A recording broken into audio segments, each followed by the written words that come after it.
Hello, welcome to World Civilizations up to 1500. This is the first half of this course. Is History 2321, Section 001. My name is Alfonso R. Lopez, and I will be your instructor for this class this fall semester. Now, what we're going to be doing in this video recording presentation is to go over the syllabus. Consider this as the very first day of class. This is if you were to be taking a face-to-face course. This is when you, for the first time, meet the instructor, and then the instructor goes over the syllabus to explain what this course is going to be about, what is going to be the format, the structure of this course, the method of instruction as well, what are the responsibilities for the students, on a weekly basis, what are the assignments, what exams are going to be like, for example, how you can prepare for the exams, what are going to be the major requirements in terms of textbooks and so on, if there will be extra credit assignments or a major assignment that will be due at the end of the course. All of that is going to be explained in this video presentation, so I highly recommend that you go over as thoroughly as possible this video presentation, if possible, of course, to take some notes. It is not required, but again, it is really going to provide an orientation and guidance to know how to navigate in this course. For example, Blackboard, which is going to be our main platform for conducting this course. This is where you're going to be receiving the instruction, and also the platform where you're going to be uploading, submitting all works as well, including the exams as well. So again, this is going to pretty much provide an orientation so you can actually identify the major sectors and sections of Blackboard, where the instructions are, where the lectures are located, the assignments, and where you're going to be uploading the material and so on. So I hope that this presentation, which is going to span anywhere between 50 to perhaps 60 minutes or thereabouts, is going to actually be very helpful in letting you know how to not only navigate through this course, but also how to prepare and not only pass this course, but also to excel in this course as well. Okay, so let's now turn our attention to Blackboard, because as I said, this is going to be the medium where we're going to be interacting and conducting this course. So let's now shift our attention to Blackboard, and this is the main page of this class. World Civilizations is the first part. And when you open the page, this is what you're going to see. Up to now, I have posted an announcement on Blackboard. I already sent you actually the email announcement regarding the video presentation which I'm about to upload on Blackboard, and it will be ready by Monday, and I will be sending you an email notification through Blackboard to your email account indicating that the video is already ready for review. The video will be titled Class Introduction, and as you can see, it is going to be located and posted, that is to say, on this very top link, on the topmost link of this menu. The first link is titled Class Introduction, and this is the section where the video is going to be located once it's ready. All right, so any important announcement regarding, for example, the video lectures that you're supposed to be reviewing, or if there's going to be an exam coming up, or for example, there's going to be one major assignment that is going to be due at the end of the course, December 1st to be exact, I will be sending you reminders. I'll post an announcement on Blackboard, and I'll send you an email notification. So I'll be in constant contact and communication with you regardless of the format. This is an asynchronous, of course, format course that we don't hold any classes or anything, but nonetheless, I'm going to be maintaining communication with you regarding important announcements and such. Now, the syllabus is going to contain all the information that you need to know about this course. And this is what we're going to be doing in this presentation. You're just going over the syllabus, and the syllabus is posted already on Blackboard. You can see a link just below class introduction. There's a link titled syllabus. You click on it and it will take you to the syllabus page. So I made sure to actually copy the entire syllabus on this page so it will be just easily accessible for you to review, to read in any occasion. And of course, if you need to download this document, there's also a Word doc file. You can actually click on this link and it will actually give you the actual Word document. If you want to save it on your computer or make a copy, etc., it is all fine. Now let's go over the syllabus so we can identify the major components of the course and requirements, assignments, exams, section by section. Okay, so let's start from the very top. As I said, this is History 2301, section 001. It is World Civilizations, the first part, and this is again a course that looks at world civilizations all the way to 1500 of the contemporary era, AD. My name is Alfonso R. Lopez, and the fastest and easiest way to reach me is via email. My email is listed here, as you can see. So whenever you have a question, any concern, clarification regarding grading, maybe clarification regarding some of the lectures and so on, please contact me, send me an email to this email address, and I will respond Monday to Friday within a 24-hour period. Okay, within a 24-hour period, you will receive a lengthy response from me. Now, it is only during the weekend that I might take 48 hours. So if you send it, let's say Saturday morning, I might or might not respond within a 24-hour period, but for sure, Monday morning, you will be receiving a response from me. Only during the weekends, that is to say. In certain occasions, I might be replying during the weekend, but it's not guaranteed, just because sometimes I have to leave out of town for academic purposes and so on, and it is going to be during the weekend time, again, kind of difficult to be responding, but Monday to Friday for sure is within a 24-hour period. Now, according to ACC policy, all communication between faculty and students must take place within the ACC electronic resources, meaning that if you're going to send me an email, please use your ACC email account as opposed to your private accounts. We're not supposed to respond to private emails, in other words, instructors, that is to say. So if you want a quick prompt response, please use your ACC account. Okay. Now, in terms of the required text for this course, there is going to be one. And this is the textbook. It's titled The Human Record, Sources on Global History. This is the first volume, so it is actually, again, composed of two volumes, volume 1 and 2. We're using volume 1 because this is the first part of world civilizations up to 1500. So this is volume 1. And this is the 8th edition. Make sure you're getting the 8th edition, because what we're going to be using this textbook for, besides that it provides guidance for the lectures, supplemental readings and information, of course, that complement or supplement the lecture that I'm providing. This textbook is also going to be used for completing the major assignment that is going to be due at the end of the semester on December 1st.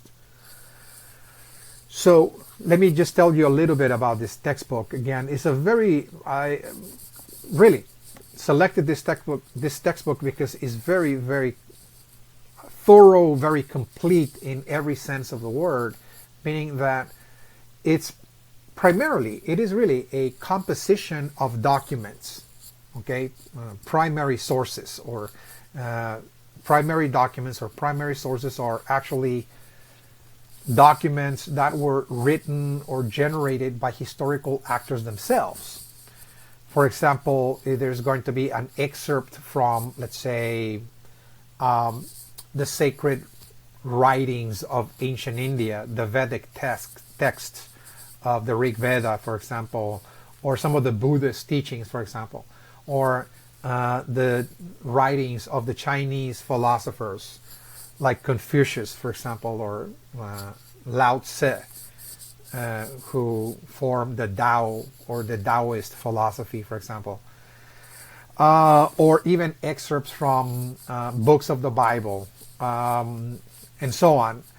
There are, of course, excerpts. I mean, this is not really, again, the entire document, the entire reading of a scripture, but just, again, portions of them, if you will, that are taken, selected from a wide array of different cultures, from African cultures to Middle Eastern, European, some Native American, particularly Mesoamerican, like the Maya, for example, to Asian or Indian as well, from the continent of India, subcontinent of India.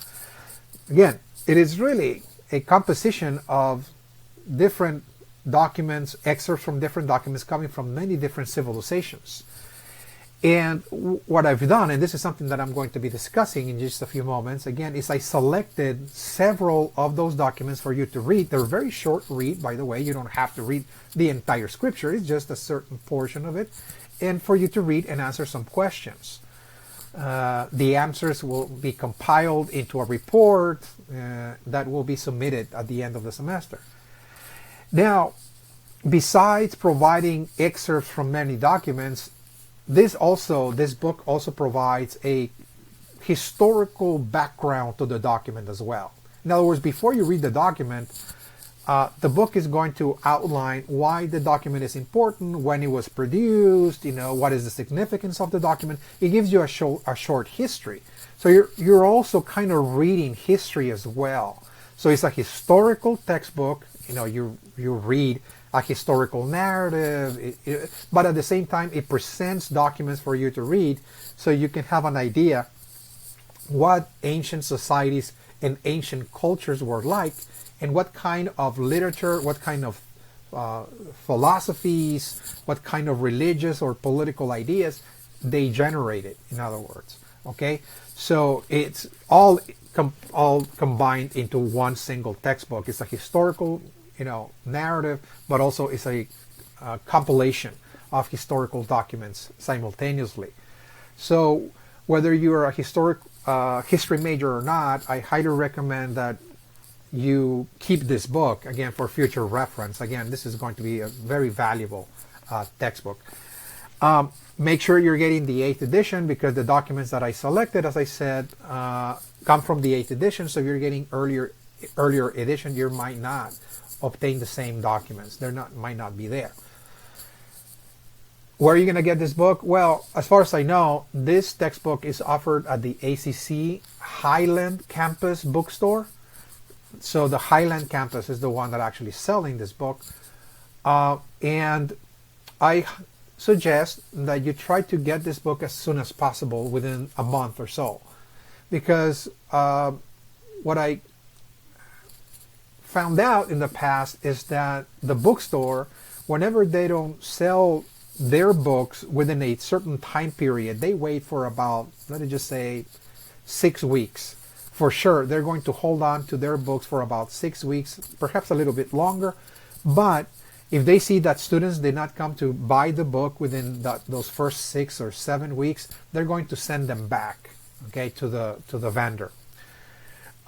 So if you wait until, let's say, late October to get this textbook, the book might not be there. You'll be now turning to online vendors like Barnes and Noble or Amazon to get it. And of course, it's going to take some time for the book to get here. It takes about 7 days or so for you to get the book. But, you need time to do this assignment.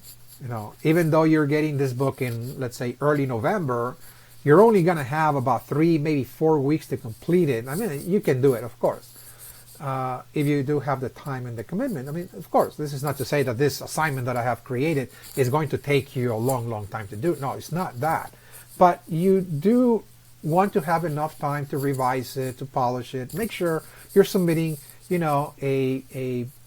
an acceptable academic work, because this is going to be worth 25% of your final grade. So, you don't want to actually complete this work in a rush. In other words, that's what I'm trying to get at. This is not to say that you need an entire semester to do it. That's not the case. But you want to have the time to revise it, go back and, polish it and so on. Okay? All right. So this is why we're going to need the textbook. I'll talk about the instruction, where you're going to receive the instruction, particularly we're going to get there in due course. All right, so as I said, this is an online asynchronous course, which means that this is going to be delivered fully online without any designated class meetings for real-time instruction. So we're not going to be holding meetings and I'm going to be lecturing live. The way it is done in the synchronous format. So it is very flexible because you can tailor your own schedule in terms of when you're going to be reviewing the material. Some of you, of course, have other responsibilities, work, family, and the like. It is understandable. So this course offers that flexibility that you can actually be tailoring, again, your own time schedule along the way. But I do, of course, suggest that you maintain a certain discipline on a weekly basis to be keeping up with the work, because as I will explain, the instruction for this class will be done through video lectures, recorded video presentations such as this one. And in the ideal world, students will have to watch about 2 video lectures per week. Again, in the ideal world, that is to say, when, what days, at what time, of course, it is up to you. But if you really want to keep a rhythm, a good pace of work in this class, so you can be on a par, with the course schedule, I suggest, just like if you're taking, for example, a face-to-face course in campus where you're meeting twice a week, similarly, it's something very similar to that, of course. You want to be watching 2 lectures per week. Now, the course description. This is World Civilization, the first part, which is going to cover human history, really, from the very origins, I should say, of the universe. I really begin there, as a matter of fact. Of course, it's just a survey. I'm not going to get into the nitty-gritty of all the scientific theories of the origins of the universe, but there will be some explanation about that, of course, as far as what we know, how the universe emerged, how it was formed, and so on. And of course, the very beginning of life in the planet, very, very briefly as well. There are some scientific theories that explain the origins of life, and of course, eventually the origins of human beings, the origins of humanity. So we venture from those very early primordial origins of the universe, life, and humanity to the rise of early human societies, okay, when humans are beginning to congregate, come together, cooperate with one another in order to form a society, in other words. We're going to look at the formation of early human societies. Tens of thousands of years ago, what kind of societies were like, what kind of cultures were emerging very early on by early humans. And eventually, around 4000 BC, about 6,000 years ago, we're going to see the very early origins of the very first civilizations in world history. Those are not just early human societies where people are forming, for example, settlements or communities in which they live together and cooperate with one another, but rather we're going to see the rise of cities. And that is what civilization is all about. So when we're talking about civilizations, the flourishing of civilizations about 4000 BC or so, the very early origins of that, we're talking about cities now. Okay? The very first cities in world history emerged that far back, 4000 BC, in the Middle East, in Mesopotamia. Again, we're going to see the rise of those cities, including in northwestern India, what today is the subcontinent of India. We're going to see also the flourishing of the very first cities, and we're going to be paying attention. What was really the transition from those very early societies that were formed by human beings in nested villages and communities that survived from fishing, hunting, and gardening, what we call horticulture today. Horticulture is gardening, again, to moving towards a whole new setting in which people are going to now build large cities sustained by the production of crops on a massive scale. So we see the beginning of agriculture. So it is really the beginning of agriculture, the mass production of crops that provided human beings with the sustenance, with the nourishment to feed tens of thousands of people, and suddenly human populations are going to grow exponentially, and those human populations are going to come together, cooperate with one another, and create the first cities in world history. Okay, this is something that we're going to see, of course, in this course. The very first civilizations that flourished around the world, as I mentioned, in Mesopotamia, what today is the Middle East, but also northwestern India, also northeastern Africa. We're going to see Egypt as well, another civilization on the rise.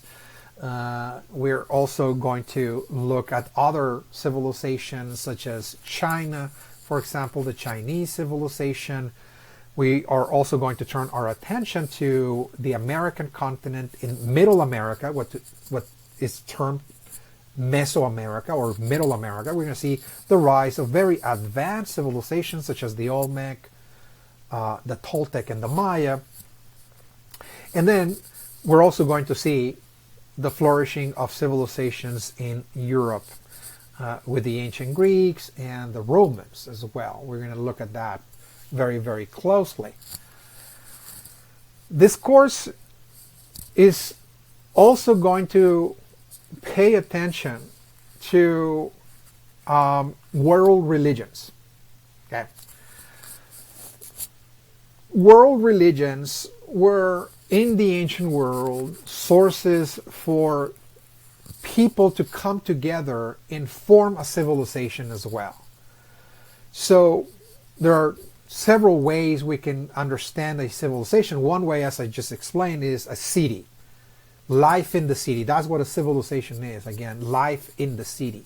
That's the technical definition of the word civilization. So that is one way to understand civilization. It is that, with an agricultural revolution, the use of animals for plowing the fields and so on, and the use of iron tools and so on, this created an agricultural revolution that provided humans with the necessary nourishment, the surplus grain, the mass production of food, that is to say, to sustain large populations and build cities. And with that, we see, of course, advanced systems of knowledge.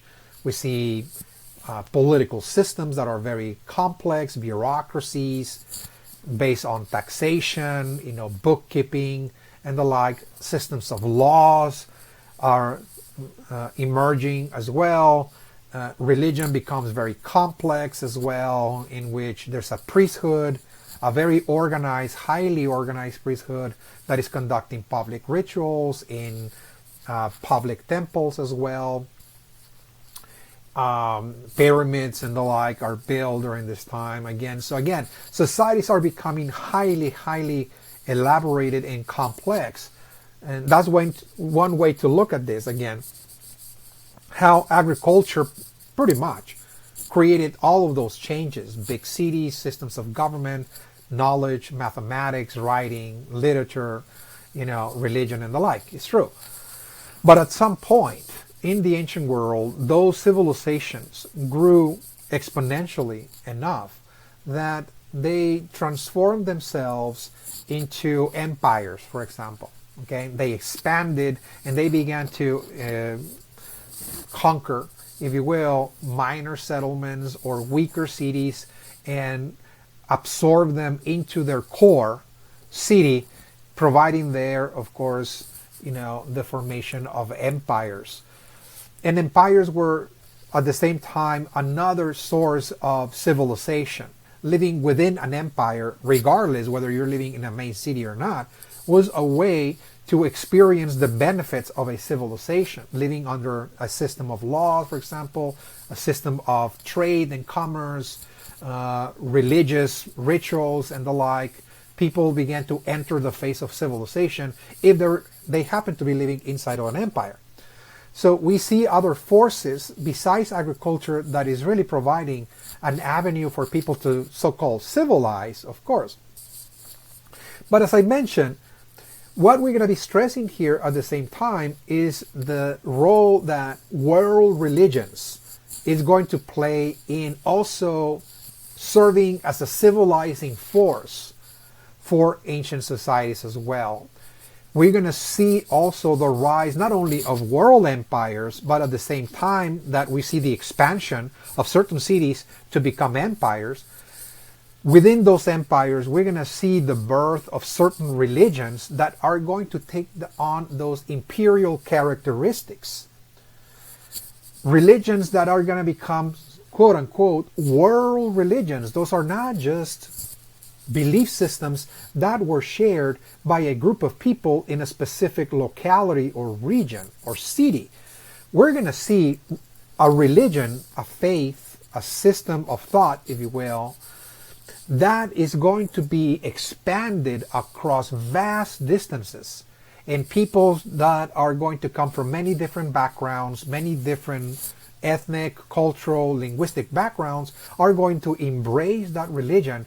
And that is going to be the religion of the empire, that is to say. And that religion is also going to serve as a civilizing force for peoples across vast areas of the world. And in this case, we're going to look at several of those world religions. We're going to look at, for example, Hinduism. We're going to look at Buddhism. There's going to be a special emphasis, if you will, on world religions in this course. That's what I'm trying to get at. We're not just going to be examining cities and their political and social and economic systems, but rather we're also going to be paying attention to religion, the role of religion in also civilizing, if you will, human beings. Hinduism is going to be looked at. Again, this is the religion that flourished in the subcontinent of India. Buddhism is another philosophy / religion that, even though it started in India, is going to spread across Asia, and it will become the main religion of the Chinese Empire for some time, for example, the main religion of Japan and other Asian societies as well. We're also going to be paying attention to Christianity and Islam, because as we'll see, even though Christianity emerged in the Middle East, present-day Palestine, Israel, again, this is a religion that had its greatest success in Europe, particularly in Europe. By the time of the Roman Empire, again, the Roman Empire at some point is going to convert to Christianity, and the Roman Empire, since it was an empire that conquered great portions of the European continent and parts of Africa and the Middle East, is going to be spreading the Christian faith across vast distances as well. Islam, likewise, is again a faith that flourished in the Middle East, in the Arabian Peninsula, and out of the Arabian Peninsula, this faith is going to expand as we see this process of conquest. Again, we're going to see the rise of certain empires, Islamic empires, if you will, out of the Middle East. And those empires were not only expanding territorially to extract tribute from other peoples, but they were also expanding the faith of Islam across vast distances as well, particularly in the Middle East, also certain portions of Africa as well. So there's going to be, in this course, also a special attention given to the role of religion, not only for its civilizing role in terms of trying to spread civilization, like Roman civilization, for example, was spread as Christianity was advancing across Europe. It was advancing along the Roman systems of laws and Roman language, Latin, for example, Roman economics, and so on. All of that, again, was part of the same complex. It was not just the expansion of Christianity, it was also the expansion of the Roman civilization. Along with it, the same with Islam as well. So, it is not just because religion is a great civilizing factor that we must pay attention to religion, in this case, but at the same time, religion was fundamental in the ancient world for all aspects of human activity. In other words, everything in the ancient world was based on religion. It was the basis, if you will, of culture. It was the basis of politics, why there were governors, why there were princes, why there were emperors and kings and so on. Well, because the gods chose them to be there. It is the will of the gods. The gods actually ordained certain people to be the ruler. So even politics was inextricably intertwined with religion. It is inseparable. You cannot really separate religion from any aspect of life. From philosophy, every system of thought, every philosophy that was formulated in the ancient world, almost all of them had certain religious explanations and orientations to them, with very, very few exceptions. We might think of the rationalists in ancient Greece. There is going to be a branch of philosophy, of course, in ancient Greece that tried to explain the world in very naturalistic terms, meaning non-religious, very this worldly, very materialistic. Of course, there was, of course, a movement in ancient Greece, but that was really the exception to the rule. The rule was that all over the world, with the only exception of the rationalists of ancient Greece, that all philosophies of the ancient world were really based on religion. It was the basis of science as well. Religion was the basis of scientific inquiry. When people try to inquire as to why there's rain and earthquakes and volcanic eruptions, and what is the meaning of life and death, and you name it, why there's epidemics in the world and so on. All scientific questions were also answered by religious explanations as well. So religion was fundamental in the ancient world. So this is perhaps the most important reason why in this course there's going to be also a special emphasis on world religions, whether we're talking about Hinduism, Buddhism, we're talking about Taoism in China, we're talking about Christianity, we're talking about Islam, we're talking about Judaism, the ancient Hebrews, we're talking about Zoroastrianism in ancient Persia, or we're talking about the religions of the Native Americans. We're going to examine the Toltecs, the Aztecs, and the Maya as well. It was the primary lens from which people were looking at the world. Religion was the main lens, once again, by which people were trying to cope, grapple, and understand the world around them. Okay? So it is highly significant that we examine religious beliefs, religious practices, religious ideas, again, and this is going to be a major component, of course. In this course, we're also going to look at the critical role that nomadic peoples all over the world had over civilizations as well. Nomadic peoples were often referred as, in the ancient world, as quote-unquote barbarians. Okay, the role that barbarians, quote-unquote, had in shaping the future, the destiny, the course that certain civilizations were taking, in other words. The fact is that when we're talking about world civilizations, the ones I mentioned so far, whether we're talking about Mesopotamia, whether we're talking about Egypt, we're talking about India, China, Mesoamerica, we're talking about Greece and Rome and so on. All of those civilizations constituted a tiny minority of the world population, meaning that the people that lived in cities in the ancient world were relatively less than people that lived outside of the city, okay, in the ancient world. You know, most people lived in the countryside. Most people lived in forests, in the wild, in nested communities, again, on the banks of rivers, etc. They were not considered, quote-unquote, civilized. They were non-civilized people, that is to say. So they were nomadic in many cases. They migrated, they moved from one area to another, always in search for food, and so on.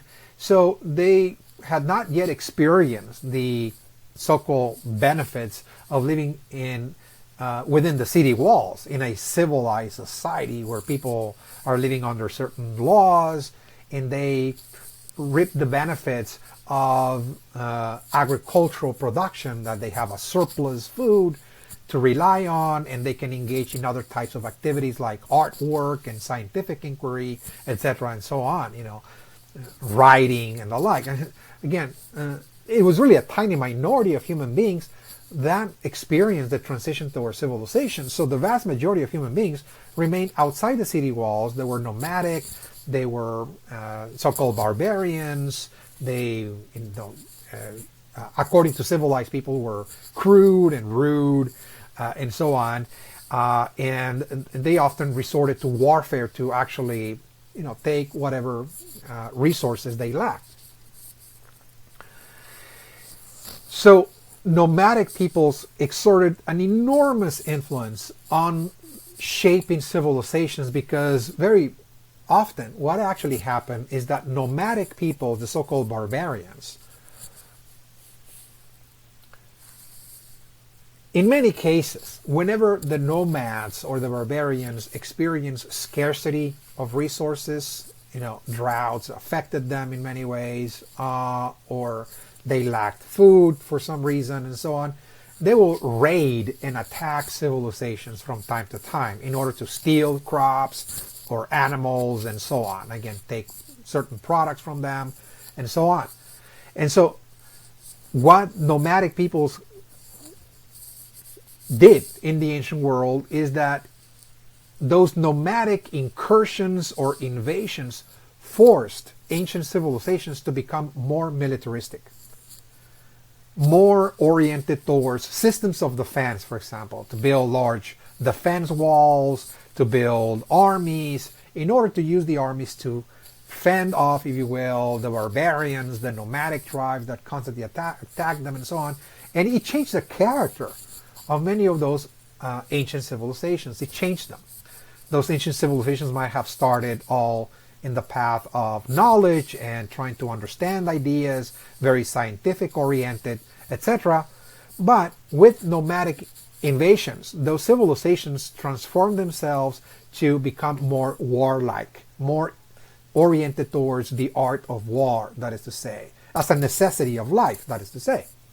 Okay, raising large armies and trying to sustain those armies and trying to use them not only to defend themselves from the nomads, but also for conquest as well. So we're going to pay attention Just like we're going to be paying attention to the role of religion in the ancient world and looking at major world religions, we're also going to be looking at the role of the nomads as well. We're going to be paying attention to different nomadic peoples that had the greatest impact in the ancient world in changing the nature and character of certain civilizations that flourished very early on. Some of those nomadic groups are going to be, for example, the Indo-Europeans, who migrated out of Europe and settled in different parts of the world. They settled in parts of southeastern Europe. Some of them settled in the Middle East, what today is, for example, Persia. Others went as far as settling in India as well. Okay, so as those nomads settled in different parts of the world, they're going to have a great impact, again, in changing the character, in changing the orientation of the civilizations that were flourishing there.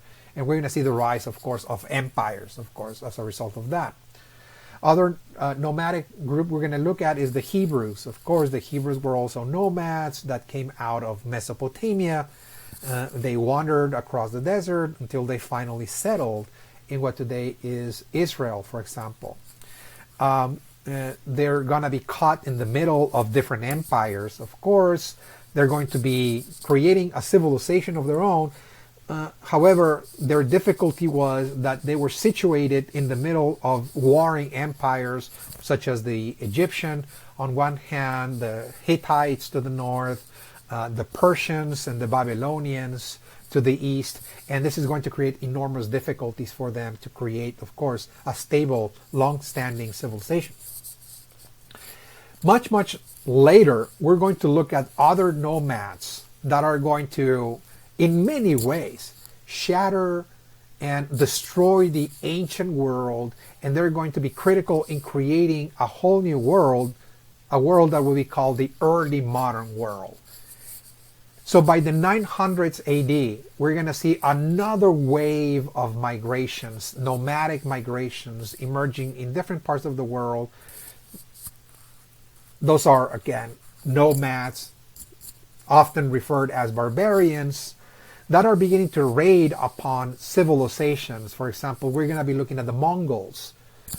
The Mongols of northern Asia are going to be now coming down south, raiding, for example, the Chinese civilization, taking over the Chinese civilization and creating one of the largest empires that the world has ever known, the Mongol Empire. Okay, the largest land-based empire in world history. Again, we're going to be looking at that, the Mongolian invasion of Asia, and of course how the Mongols are going to be expanding the empire into the Middle East and also into Eastern Europe. We're going to be looking at the Vikings. The Vikings are also another nomadic group that are going to come from Northern Europe, the Scandinavian region, into raiding, of course, European kingdoms. A series of European kingdoms are going to be raided by the Vikings, and this is going to change the nature of European kingdoms, and the European kingdoms will become more warlike as a result of the nomadic invasions by the Vikings. Okay, so they're changing. Again, Europe is going to change as a result of the Vikings, just like China changed as a result of the Mongolic invasions. Again, China becomes an empire based on conquest. Europe likewise becomes, also very geared towards conquest as well as a result of the Vikings. And we're going to look at another nomadic group in the Americas, the Aztecs. The Aztecs also come from the north. They're part of nomadic tribe of North America, comes into central Mexico, takes over the civilizations of the Toltecs, and they also create a vast empire across Mesoamerica. Central Mexico, it was based on central Mexico, but it's expanding into southern Mexico and parts of South and Central America. So this is, in very general terms, what we're going to be actually looking at in this course. Again, it was a very lengthy description of the course content, of course, what we're going to be looking at. So it's not a single civilization, it's a series of civilizations. The ones I mentioned, And we're going to also be paying attention outside of the civilizations to world religions, the ones I mentioned: Hinduism, Buddhism, Taoism, Zoroastrianism, Judaism, Christianity, Islam. We're going to be paying attention to world empires, because world empires, or large empires, were also civilizing forces, of course, in the ancient world. And we're going to look at the interaction between nomadic groups and civilizations. The impact that nomads, the so-called nomads or the so-called barbarians, had in changing the nature, again, of civilizations. Okay? So this is what we're going to be covering in general terms. Now, how are you going to be learning this material? Okay, how are you going to learn everything that I just explained? Okay, so what I've done is that I am in the process of recording all of my lectures. And they're going to be recorded the same way that this video presentation is recorded. Again, I'm using the same software, and I will have, of course, outlines for you to watch, in which there's going to be bullet points of the major key ideas that I'm elaborating. I'm presenting maps, visual aid for you to look at maps, the geography, for example, of the civilization that we're describing, photographs, and so on, for you to see. So it is going to be very, very dynamic, in that you're going to be able to see me, again, the instructor, provide the lecture, but also the outline as well. By the time that this class starts, there will be about 2 to 3 lectures already recorded on Blackboard. I'm in the process of editing, and finalizing, of course, the lectures, and they're going to be ready, again, to be posted on Blackboard. So every week, each week, you're responsible to be watching 2 lectures per week.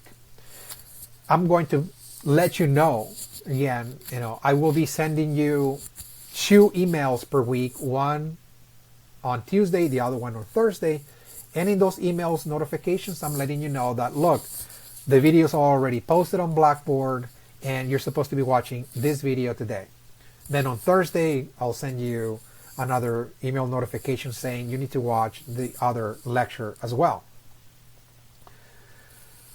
Now, do you have to watch it on Tuesday and Thursday? No, but I mean, you're receiving 2 emails from me on a weekly basis, So I highly recommend that you watch those 2 lectures per week, and avoid at all costs accumulating the lectures week by week. If you say, well, by the 3rd week, I'm just going to go back and try to see everything, since the beginning. Well, yeah, you can do that, of course, but it's going to be very time consuming. You're going to spend a lot of time actually catching up. So instead of, accumulating all this work, just try to find the time to actually watch those 2 lectures per week. Okay, those 2 lectures, if you're curious where they're going to be located, there is here a section called Course Content, Instructional Materials. If you click on that, you're going to see 2 folders. The first folder, Recorded Video Lectures, will contain all the lectures for this course. If you click on that folder, you're going to see 9 folders, because there's 9 topics we're going to be covering. 9 topics, and each folder is going to have 3 video lectures.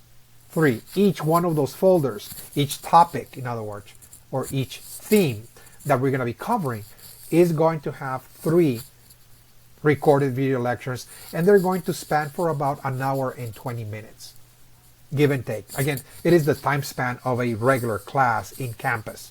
Again, 1 hour and 20 minutes. Sometimes it will be less, sometimes it's just going to be 1 hour and 20, it's give and take. It's an average. But each folder will contain 3 lectures. And this is the sequence. You first have to watch the lectures for the, from the first topic, Out of Africa, The Origins of Humanity, and so on. You watch those 3, lectures, and then you move into the second topic, Mesopotamia and Egypt, and so on, again, in that sequence. Now, the second folder, Lecture Outlines and Questions and Key Terms, those are the outlines I'm actually using. Okay, so the outlines that you're going to be watching along the lecture, they're going to be posted there for your future reference or for your information, if you will. Okay, so this is where all the instruction is located.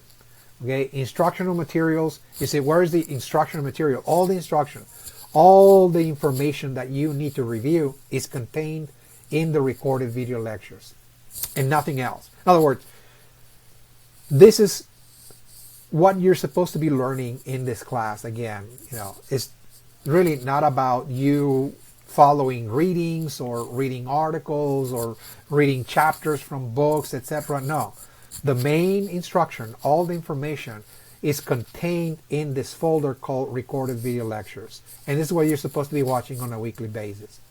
Okay, so let's return to the syllabus. So this is the mode of learning. Now,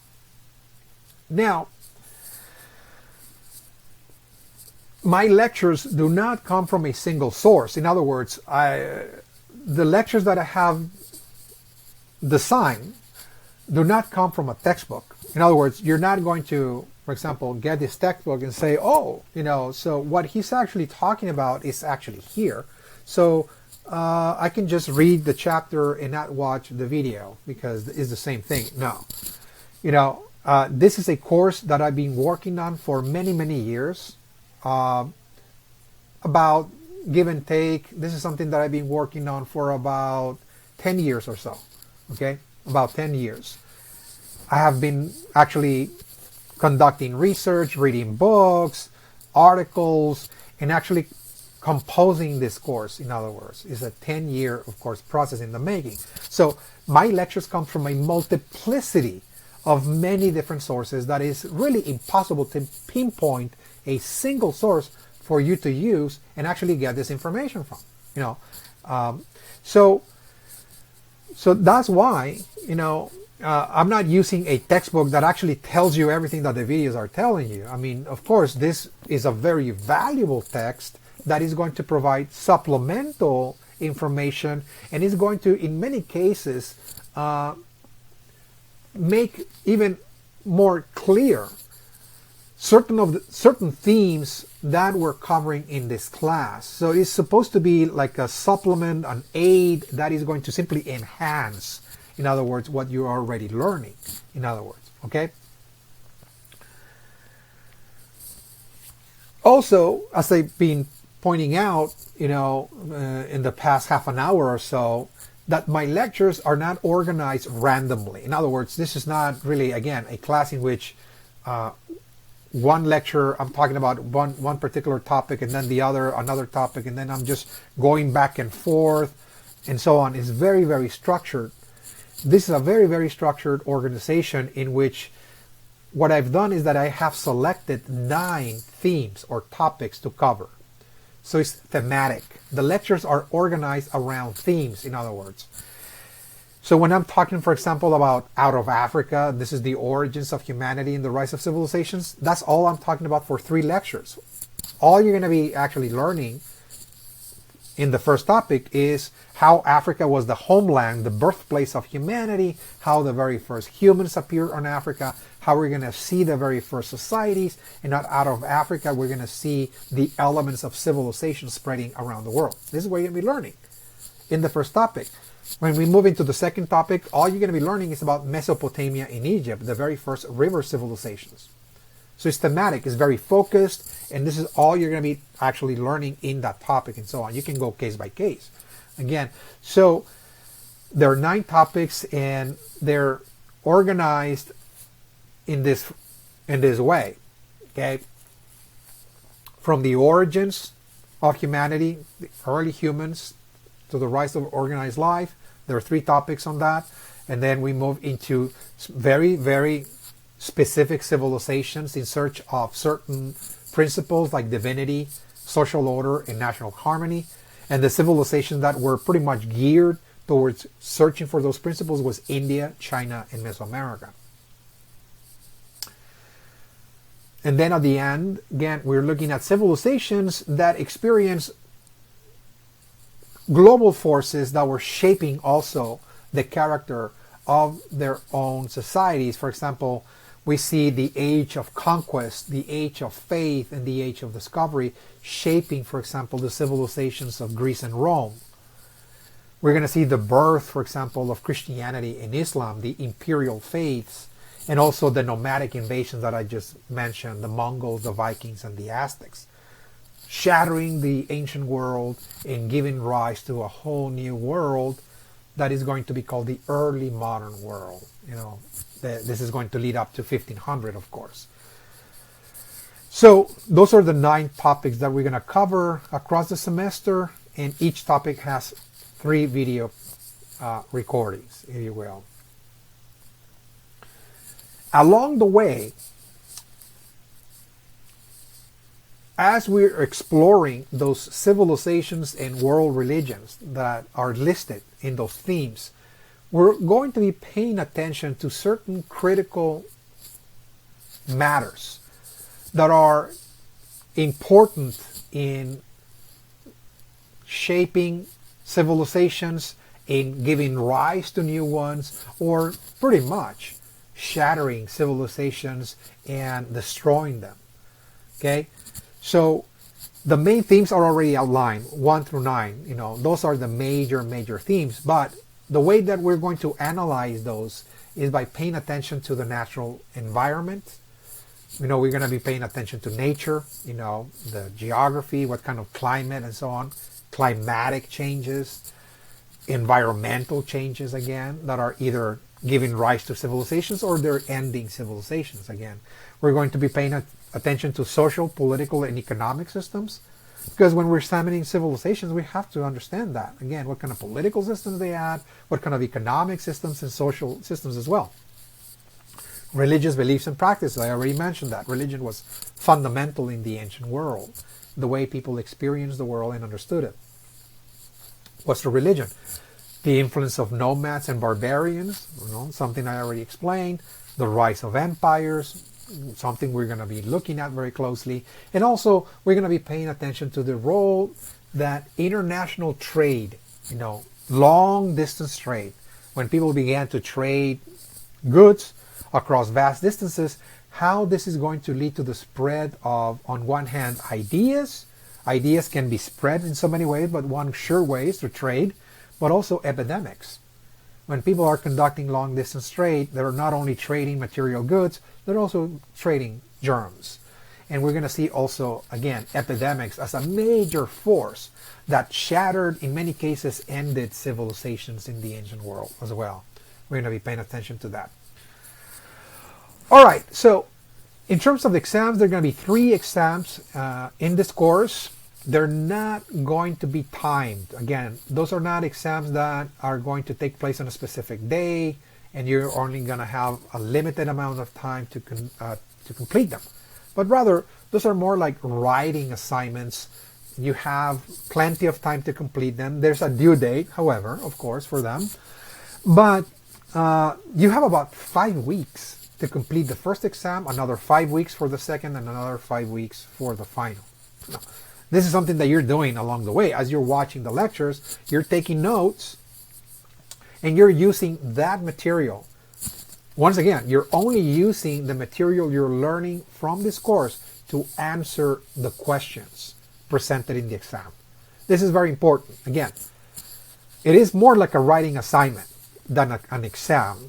It is an exam, but it is the format takes the form or the shape of a writing assignment.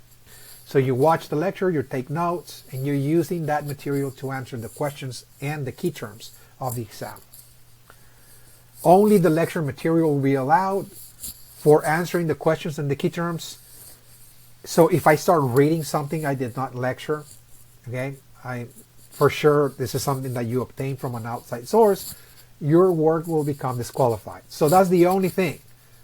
Again, it is pretty much very flexible. You have plenty of time to complete this assignment, but you must only use the lecture material to answer the questions and the key terms. Only. Okay?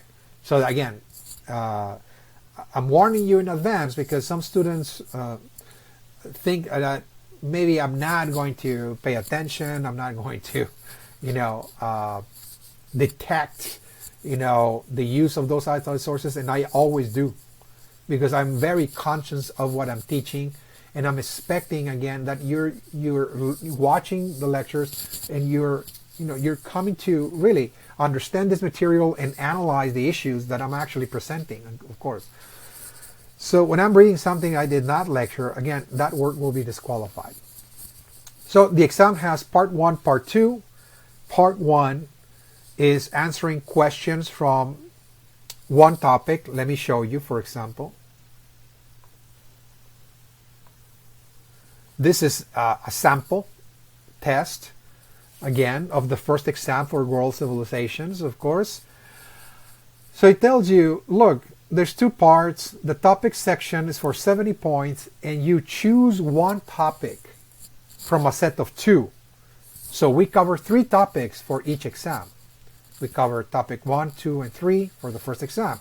So I'm telling you, look, for the topic section, part 1, choose one topic, either topic 2 or topic 3, just one topic, and answer all the questions as fully as possible for 70 points. As fully as possible. You have to come up with 5 full pages double space to answer all those questions. So just one topic has to be chosen, and you have to answer all the questions as fully as possible. Either the Mesopotamian Egypt or the Indo-Europeans and the Hebrews, again. And answer all the questions. Part 2 is the key term section for 30 points. And for this key term section, you have to review topic number 1. So that is a must. That is not optional. Everybody must watch topic number 1. Okay, that is, again, a given. Okay, this is a must. Out of Africa, that is to say, because the key term section, which is 30 points, again, comes from the key terms, comes from the topic number 1, out of Africa. And you're supposed to watch this, take notes, and use those notes and select 3 key terms and answer those key terms as fully as possible. Not only to identify them, you're supposed to describe and you're supposed to explain as fully as possible each one of those key terms. Again, there are 6 to choose from. You choose 3, and each key term is worth 10 points. Again, it's a total of 30 points. Okay? You have until September 28th to complete it and turn it in on Blackboard. In other words, you have about 5 weeks to complete this assignment, if you will, which is an exam. Okay? So the exams are going to be identical. The second exam is going to cover topic 4, 5, and 6. The final exam will cover 7, 8, and 9. And it's going to be the identical format. So again, they're not timed, they're not constricted in that fashion. It's very, very, very flexible, but you must only use the lecture material. And I repeat this over and over again because I always have the same issue. Again, with a tiny minority fraction of students who perhaps think that, well, I'm just in a hurry. I don't want to watch the video, and I'm just gonna, answer the questions by going online and getting the information from websites and the like. It's not gonna work out. Again, it's not, because I read every word and every line, and I'm actually paying attention very closely at your answer. Okay, each answer. All right, so those are the exams we're going to have. Of course, there's going to be extra credit assignments. Everybody's entitled to the extra credit assignments. The extra credit assignments also come from this textbook. So this is why you need this textbook as well, because if you're interested in the extra credit assignments, you need this textbook. I selected certain documents from this textbook, and I have crafted certain assignments. You have to read excerpts from documents and answer questions for extra points, and those points go towards the exam's grade. You can add up to 10 points to each exam by doing those extra credit assignments. There are 3. Where they're located, again, they're located here in this section, course content. It says course assignments. When you click on the course assignments, you're going to find the study questions report, We're going to be talking about that in just a few seconds. And the extra credit assignments. When you click on the extra credit assignments on that folder, there's going to be 3 files. And each file provides the instructions. It tells you what documents to read, what questions to answer. Again, you complete those by December 1st and you submit them on Blackboard. Again, there's this section right here, submit work. And here you're going to be submitting the first exam, the second exam, the final exam, the report. And if you decide to do extra credits, they're, it's optional. They're not mandatory. You submit them there as well. Again, so under course assignments, I will be posting the instructions for everything that you need to do for this class. The first exam, the second exam, and the final exam will be posted here. Everything is under course assignments. Okay. Now let me return back to the syllabus. Just watching the time. Again, we're getting ready to kind of wrap it up here. Just one last thing, and that is the course assignment. The course assignment is based on this study questions report. It is a report that you must complete by December 1st. Again, this is the major course assignment for this course. Again, it's titled the Study Questions Report. Okay, it's based upon of this book, The Human Record.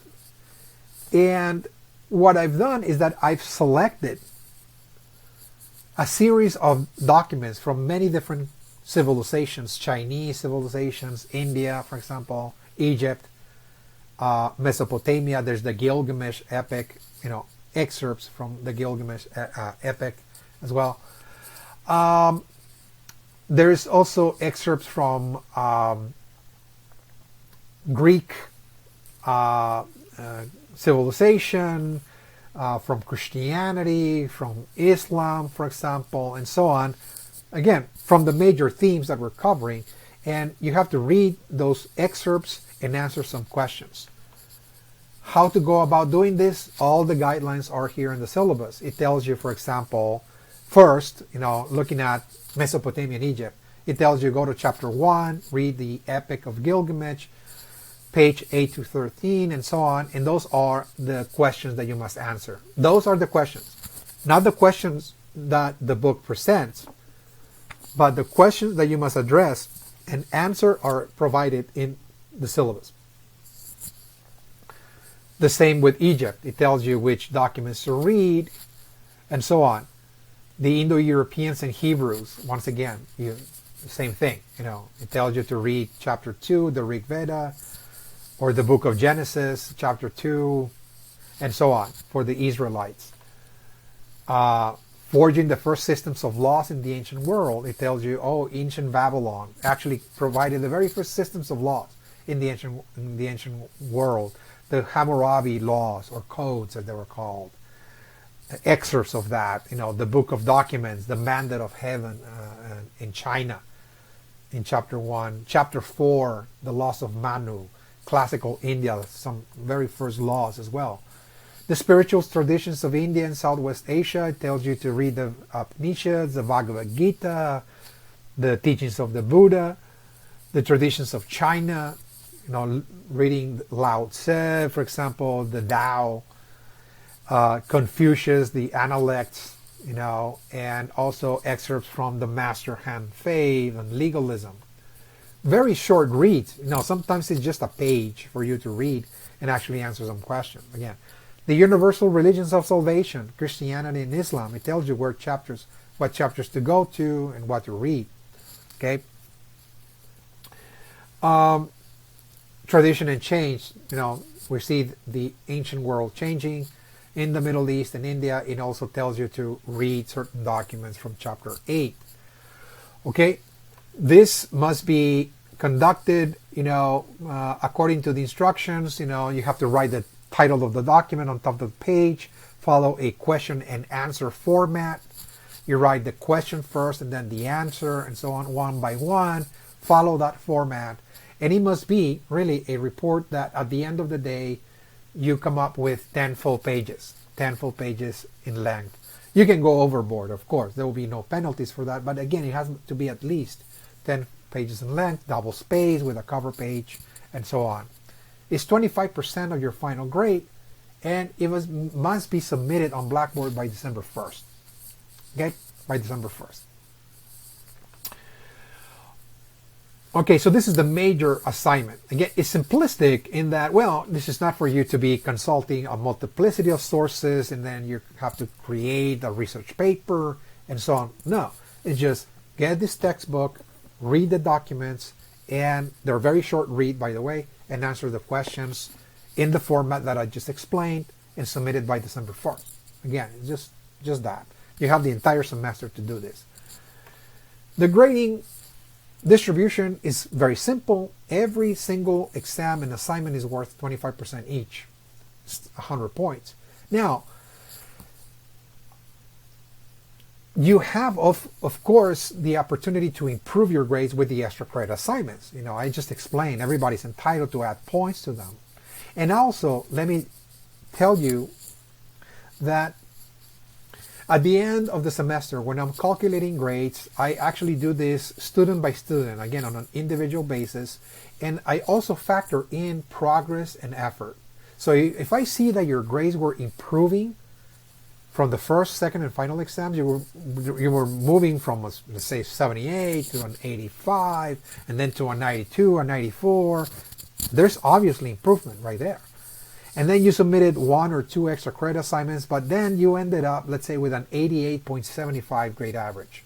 Well, for me, that effort, that commitment, that progress, that improvement has to be rewarded. So I'll give you the A only if I see that effort and progress, okay, present. Otherwise, of course, you know, it's obviously a B plus, but you know, I'm willing to actually include other factors into the equation only if I see that the student was really, really committed and trying to improve. Okay?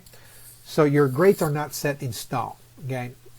The last portion of the syllabus deals with important calendar dates for the fall semester, 2023. You know, the first day of class, when it's going to be Labor Day, September 4th, for example. The last day to drop a class is November 16th. So you have until November 16th to drop this class, if you decide to do so. The Thanksgiving holiday is November 23rd to the 26th. No classes, of course. Final exams will be the last week of the semester from December 4th to December 9th. Okay. And it gives you a tentative course schedule, again, and assignments week by week, what topics we're covering week by week, again, in this timeline, you know, from week number 1, 2, 3, 4, all the way to the 16th week, again. It tells you when the first exam is going to be due, September 28th, when the second exam is due, October 31st. It tells you that December 1st, you must submit the study questions report, of course, extra credits as well. And the final exam, finally, December 6th, again. So this is, in general terms, what this class is going to be about, what we're going to cover. You know, we already went over the major requirements, the exams, the extra credits, the major course assignment. And I think, you know, I cover pretty much everything regarding the syllabus day, so to speak, the very first day of class. I hope it was very helpful for you to identify, you know, the major components, where the instruction is going to be located, what are your responsibilities on a weekly basis, which is watching 2 lectures per week, the ones that I will be informing you. So which lecture you're supposed to be watching on a weekly basis, this is an email that you're going to be receiving from me. Okay? So you will be receiving an email from me saying, okay, look, this week, this is what you're supposed to be watching, and so on and so forth. Again, take notes and use those notes to answer the questions in the key terms from the exams. I hope this helped you identify all the major areas of the course. If you have any questions, please let me know. Email me and I will respond as soon as possible. Monday to Friday within a 24-hour period, and during the weekend, 48-hour period. Okay?